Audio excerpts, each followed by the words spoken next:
Enter the X-Men, an X-Men adventure published by Random House.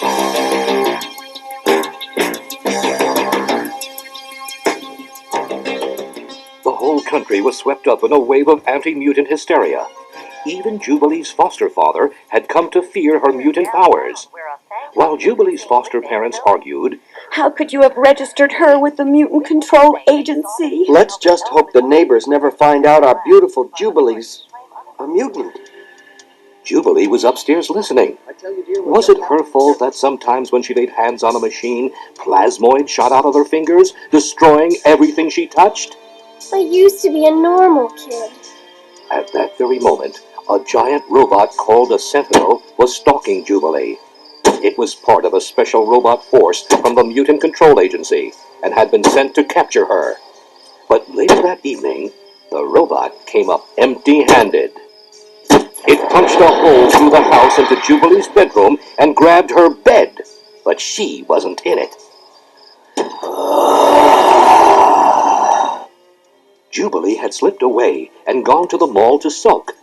She stopped at the video arcade to play a game, but her hurt and anger only made the plasma energy surge through her fingertips and into the arcade game. The machine exploded! You know how much that game cost? Yeah, 25 cents. She left the arcade in a hurry. On the way out, Jubilee ran into a couple of shoppers. But not just any shoppers. They were the X-Men Storm and Rogue. What's your hurry, sugar? Out of my way! Suddenly, a towering Sentinel crashed through the mall's glass wall. Do not be alarmed. I am here to serve and protect. The robot found Jubilee. Target identified. And snared her. It shot out a long tentacle of cable which wrapped around her and lifted her high in the air. Initiate capture. Put me down!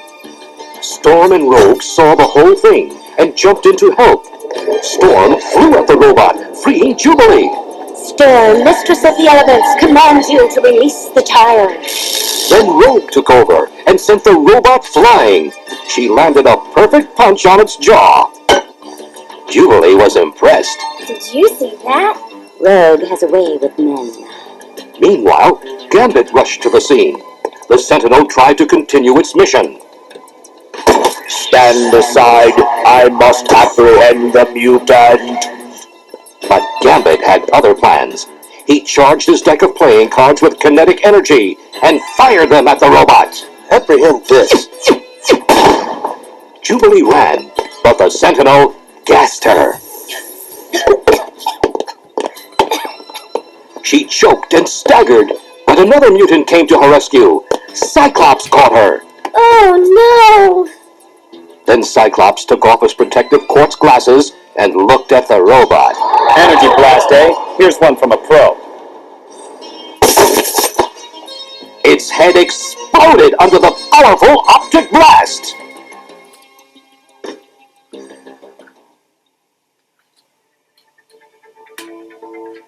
Waking up in a strange bed, Jubilee got up to find out where she was.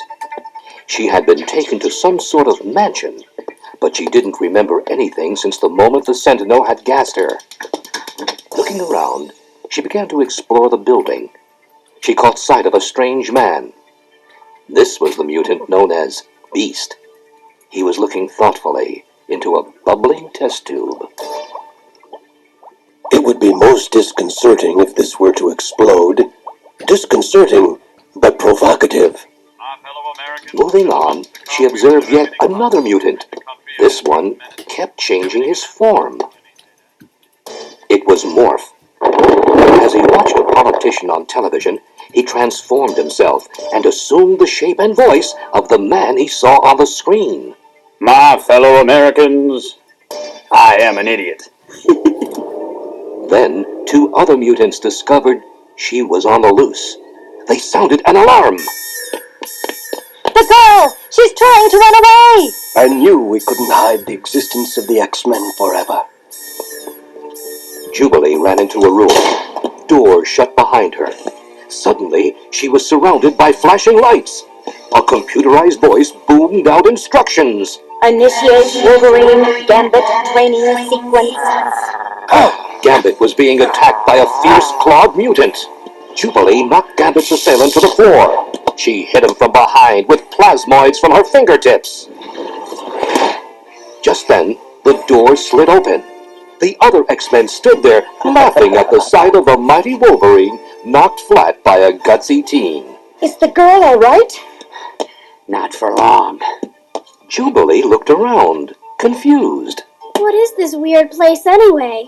One part gymnasium, one part survival course, affectionately referred to as the danger room.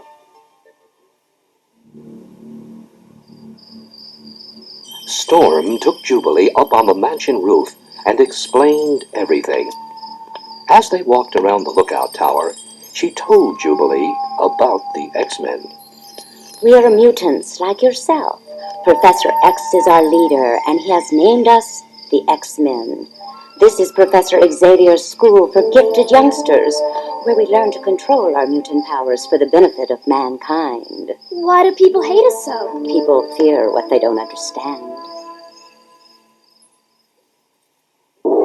Later, Professor Xavier called the X-Men together. He had discovered a photograph of Jubilee stored in the computer banks of the robot they had brought back from the mall. This photo comes from the Mutant Control Agency's ID registration files. That's how the Sentinels found her. Cyclops was concerned. Is the government plotting against us? Not the government, but someone inside the government.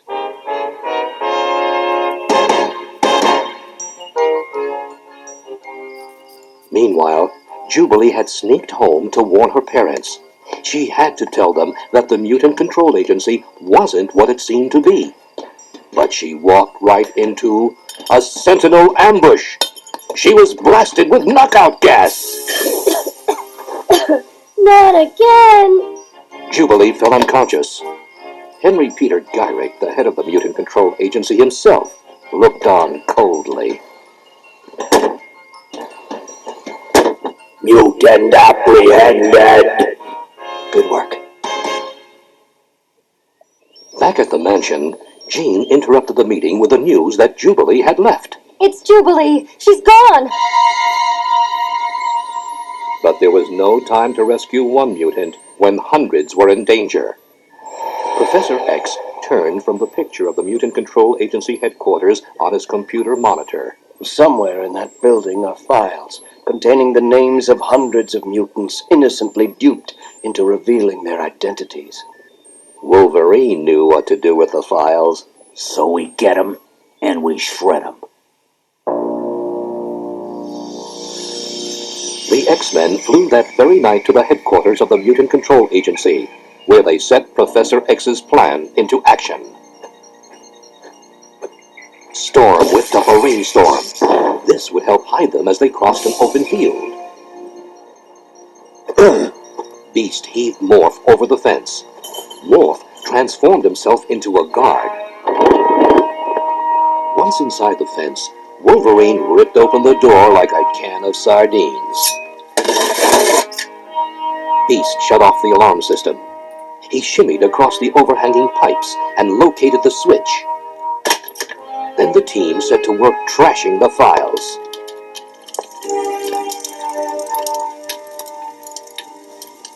Their mission accomplished, they prepared to leave.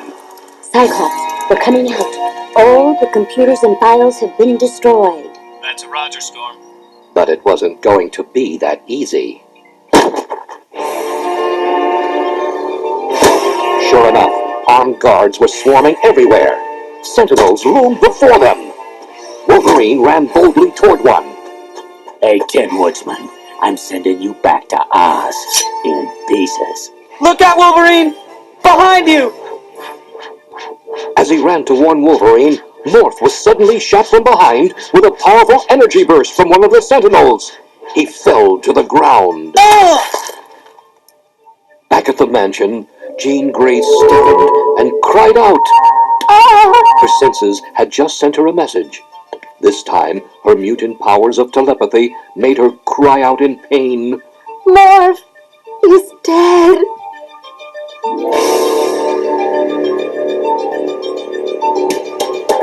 Meanwhile, outside the mutant control agency, the fighting continued. Gambit disabled a Sentinel with one of his powerful cards, while Cyclops shot an optic blast at another. But the X-Men were outnumbered and driven back. Breathlessly, the retreating team stood by their jet, the Blackbird, and took stock. When last seen, Beast was snared in an electric fence, outnumbered by guards. No one was sure what had become of Morph. Cyclops wanted to play it safe. We're risking no more lives. We're returning to the mansion. But Wolverine had other ideas. He was heading back for Beast and Morph. X-Men don't cut and run. X-Men stay and fight. As Wolverine started to run, Cyclops gave the signal to Rogue. Rogue touched Wolverine on the shoulder. Wolverine slumped. He had been touched by Rogue's bare hand and affected by her mutant power. Her idea was to drain the energy out of him with her power, just enough to stop him, but not enough to hurt him.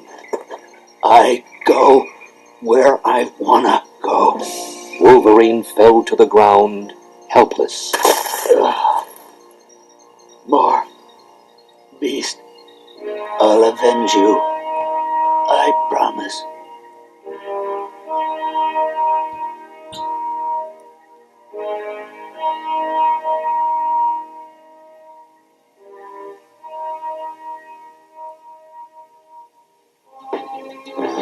Is Morph really dead? What will happen to the X-Men? For more exciting action, be sure to check out Night of the Sentinels, an X-Men book and audio cassette adventure, available only from Random House.